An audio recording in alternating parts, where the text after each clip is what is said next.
नमस्कार दोस्तों, please subscribe my channel. दोस्तों, तेहरान की सड़कों पर जबरदस्त भीड़ है और लोगों का प्रोटेस्ट मार्च चल रहा है। इंटरनेट सेवाएं बंद हो चुकी है। सुरक्षा बलों की गोलियां, गिरती मुद्रा और दुनिया के ऊर्जा बाजार में दहशत का माहौल है। सवाल यह नहीं है कि ईरान संकट में क्यों है, सवाल यह है कि संकट कहां तक जाएगा।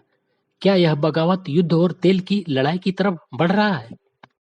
दोस्तों, ये आपको उत्सुकता हो रही होगी कि यह सब अभी हो क्यों रहा है। तेहरान और ईरान के कई शहरों में बीते दिनों से विरोध प्रदर्शन फिर से तेज हुई है। लोग महंगाई, बेरोजगारी, भ्रष्टाचार और धार्मिक कट्टर नियंत्रण के खिलाफ सड़कों पर हैं। सुरक्षा बलों ने जवाब दिया, लाठीचार्ज किए, गोलियां बरसाई, इंटरनेट ब्लैकआउट और हजारों गिरफ्तारियां की, लेकिन ये आंदोलन थमने का नाम नहीं ले रहा है। ईरान की मुद्रा रियाल ऐतिहासिक गिरावट पर है। पेट्रोल और दूध तक महंगा और कम उपलब्ध है। अंतर्राष्ट्रीय प्रतिबंधों ने देश की अर्थव्यवस्था का दम ही तोड़ दिया है। इसी बीच शासन यानी खमनई और रेवोल्यूशनरी गार्ड्स पर दबाव भी बढ़ रहा है। आखिर ईरान का यह संकट आया क्यों, कहां से आया? तो दोस्तों, यह संकट एक दिन में पैदा नहीं हुआ है। इसकी वजहें मुख्यतः तीन है: आर्थिक, राजनीतिक और सामाजिक। पहला कारण आर्थिक। ईरान पर अमेरिकी और यूरोपीय प्रतिबंधों ने तेल निर्यात को बुरी तरह से नुकसान पहुंचाया।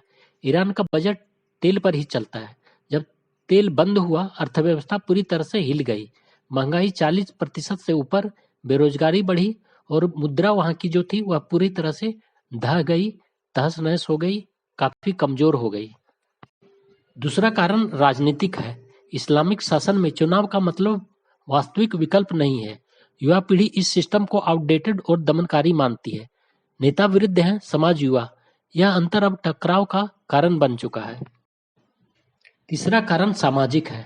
महसा अमीन मामले में महिलाओं की आजादी वाला आंदोलन शुरू हुआ। अब यह आंदोलन महज बालों के स्कार्फ का मामला नहीं है, बल्कि शासन परिवर्तन का सपना बन चुका है ईरानी लोगों के लिए।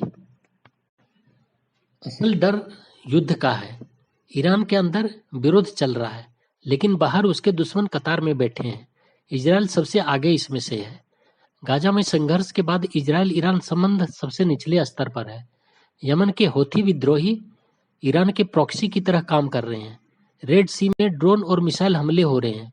अमेरिका ने एयरक्राफ्ट कैरियर भेज दिया है। सऊदी अरबिया और यूएई मॉनिटर मोड में बैठे हुए हैं।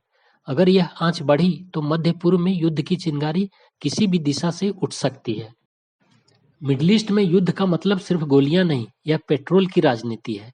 ईरान के पास एक ऐसा कार्ड है जो पूरी दुनिया को दर्द दे सकता है। वह है स्ट्रेट ऑफ हॉर्मुज। दुनिया का लगभग 20% तेल और 30% एलएनजी इसी रास्ते से गुजरता है।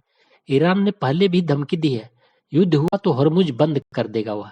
अगर ऐसा हुआ तो तेल 120 से $150 तक जा सकता है और यह वैश्विक अर्थव्यवस्था को काफी बड़ा झटका दे सकता है।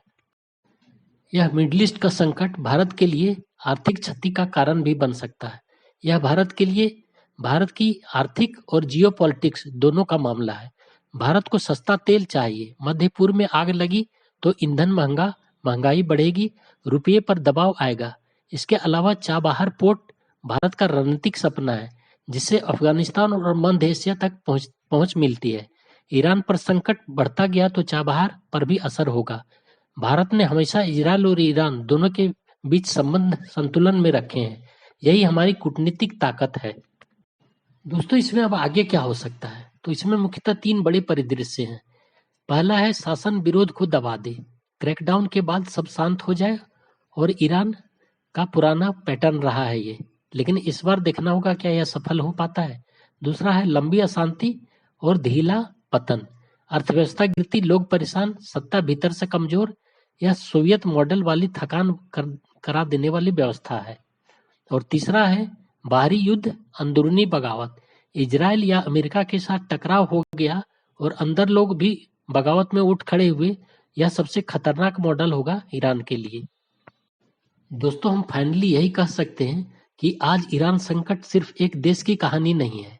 यह वैश्विक शक्ति संतुलन, संसाधनों की लड़ाई और धर्म आधारित राजनीति का परीक्षण है। आने वाले दिनों में दुनिया में बहुत बदलाव हो सकते हैं, लेकिन भारत के लिए रास्ता साफ है। अभी भारत को भावनाओं से नहीं, अपने हितों को ध्यान में रखकर फैसला लेना होगा। मजबूत राष्ट्र वही होते हैं जो युद्ध की आग को दूर रखते हैं और अपने लोगों की ऊर्जा, अर्थव्यवस्था और सुरक्षा को बचाते हैं। भारत को भी अभी यही करना होगा। अभी यह समय है शांत रहकर डिसीजन लेना, न कि कोई हड़बड़ी में गलत कदम उठाना। दोस्तों, इसी प्रकार का और वीडियो देखने के लिए please like and subscribe my channel. Thank you so much.